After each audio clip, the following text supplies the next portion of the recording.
यार ये सभी केबल और पेन ड्राइव का ज़माना पुराना हो चुका है डाटा ट्रांसफ़र करने के लिए, तो अब हमें इसकी ज़रूरत नहीं है। आपने कभी न कभी स्ट्रगल किया होगा, बड़ा डाटा आपकी केबल नहीं मिल रही या फिर आपकी पेन ड्राइव की स्पीड कछुए जैसी है। हाय गाइस, मेरा नाम चंद्रपाल गौंड है और आज हम इस सरदर्द को हमेशा के लिए ख़त्म करेंगे। आज मैं आपको दिखाऊंगा कि आप कैसे दो कंप्यूटर्स को बिना किसी तार की बिजली की रफ्तार से जोड़ सकते हैं। ये ना सिर्फ कूल है बल्कि आपके कई घंटों का समय बचाएगा।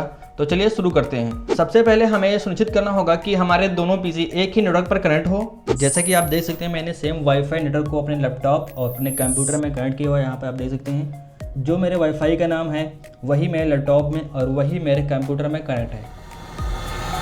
ज़रूरी नहीं है कि आपके वाईफाई नेटवर्क में इंटरनेट होना ही चाहिए। आप अपने नॉर्मली स्मार्टफोन से भी हॉटस्पॉट ऑन कर सकते हैं और अपने लैपटॉप अपने कंप्यूटर को कनेक्ट कर सकते हैं। वाईफाई कनेक्ट करने के बाद आपको अपने दोनों कंप्यूटर में कुछ सेटिंग करनी होगी जिससे कि आप फाइल को आसानी से ट्रांसफ़र कर सकें। तो इसके लिए सबसे पहले सेटिंग पर जाएंगे, अपने कीबोर्ड में जाए और विंडोज़ आई बटन दाबें। जैसे आप विंडोज़ आई बटन दाबेंगे तो सेटिंग ओपन हो जाएगी। उसके बाद आपको जाना है नेटवर्क एंड इंटरनेट पर। उसके बाद आपको जाना है एडवांस नेटवर्क सेटिंग पर। जैसे आप इस पर जाएंगे, सेम आपको अपने दूसरे कंप्यूटर पर भी जाना है और सेम सेटिंग को ऑन करना है। जो आप एक कंप्यूटर पर सेटिंग करेंगे आपको दूसरे कंप्यूटर पर भी वही सेटिंग करनी होगी। मतलब मैं एक कंप्यूटर पर सेटिंग ऑन करूंगा, वही सेटिंग आपको सेम टू सेम दूसरे कंप्यूटर पर भी ऑन करना है। अगर आपने इन दोनों में से किसी में भी गलती कर दी तो आपके पीसी आपस में कनेक्ट नहीं होंगे, आपके कंप्यूटर एक दूसरे से फाइल ट्रांसफ़र नहीं करेंगे। इस पर क्लिक कर देना है एडवांस शेयरिंग सेटिंग पर। जैसे आप इस पर क्लिक करेंगे तो यहाँ पर आपके सामने दो ऑप्शन आएंगे, नेटवर्क डिस्कवरी और फाइल एंड प्रिंटर शेयरिंग। तो यहाँ पर दूसरे कंप्यूटर पर भी जाएंगे और सेम सेटिंग को ऑन करेंगे। जैसे ही आप नेटवर्क डिस्कवरी फीचर्स को ऑन करेंगे तो आप अपने दूसरे कंप्यूटर की डिस्क की स्टोरेज को देख पाएंगे। तो आपको इसे ऑन कर देना है।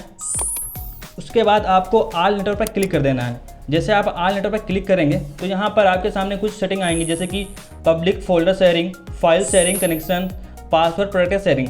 तो मैं चाहता हूँ कि आप इन ऑप्शन को ऑन रखें जिससे कि आपका डाटा सिक्योर रहेगा और केवल वही लोग आपकी फाइल को देख पाएंगे जिनको यूजर नेम और पासवर्ड पता है। ये दो सेटिंग करने के बाद आपको नेटवर्क प्रोफाइल टाइप सेटिंग में भी बदलाव करना होगा जिससे कि ये आपस में कंप्यूटर कनेक्ट हो सके और फाइल शेयर कर सकें।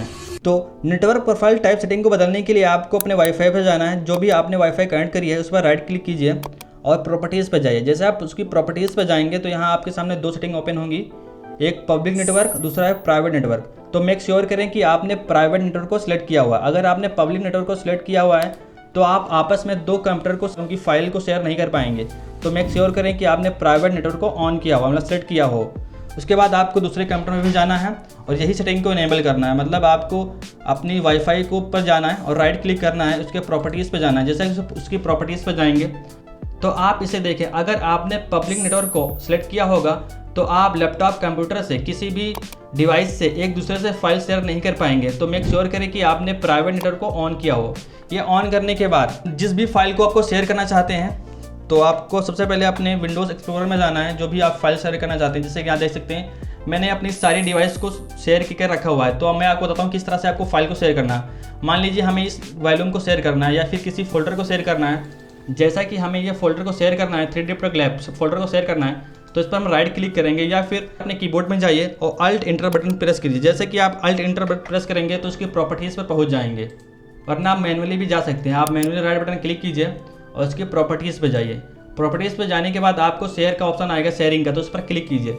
जैसे आप शेयरिंग पर क्लिक करेंगे तो आपके सामने आएगा एडवांस शेयरिंग, तो इस पर आपको क्लिक कर देना है। जैसे आप एडवांस शेयरिंग पर क्लिक करेंगे, यहाँ पर देखिए परमिशन का ऑप्शन आएगा, आपको इस परमिशन पर क्लिक कर देना है।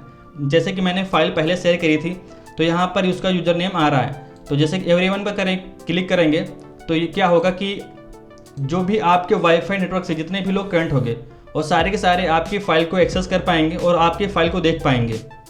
और यहाँ पर परमिशन फॉर एवरीवन, यहाँ पर आप परमिशन फॉर एवरीवन में चूज़ कर सकते हैं कि क्या आपकी फ़ाइल को देख सकें, डिलीट कर सकें या फिर कोई बदलाव कर सकते हैं। अगर आप फुल अलाउ कर देंगे तो फिर आपके कंप्यूटर में वो फाइल रीड भी कर पाएंगे, फाइल बदलाव भी कर पाएंगे और कोई भी नई फाइल ऐड भी कर पाएंगे।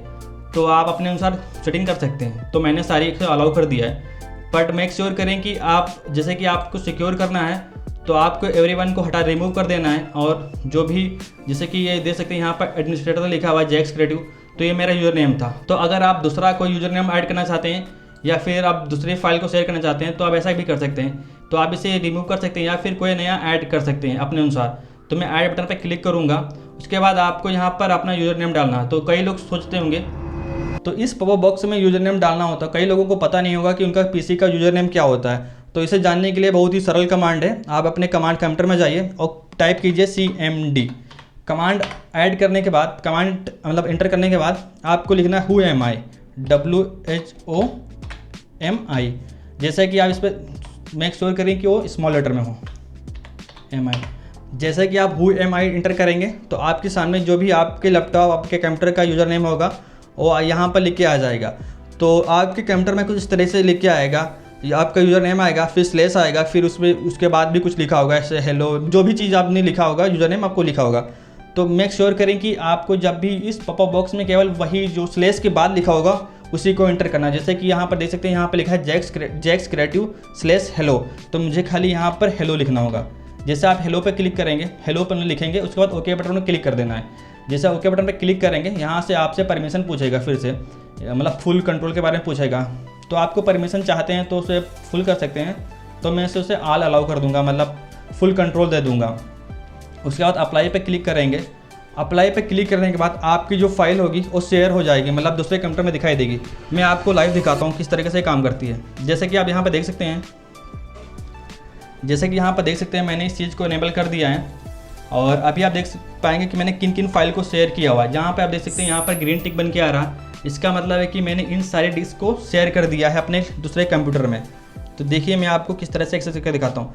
तो इसे एक्सेस करने के लिए सबसे पहले आपको अपने यहाँ पर जाना, जहाँ लिखा दिस पीसी पे जाने के बाद नीचे जाएंगे तो यहाँ पे लिखा हुआ नेटवर्क, तो आपको इस पर क्लिक करना हो। जैसे कि आप इस पर क्लिक करेंगे तो आपके सामने जो भी आपके पीसी का यूज़र नेम होगा वो यहाँ पर शो करेगा। जैसे कि मेरे यहाँ पर आप देख सकते हैं जो भी मेरे कंप्यूटर का यूज़र नेम था वो यहाँ पर शो हो रहा है, यहाँ पर शो हो रहा है जैक्स क्रिएटिव। तो मैं इस पर क्लिक करूँगा। जैसे कि मैं इस पर क्लिक करूँगा तो ये अपने आप ओपन हो जाएगा।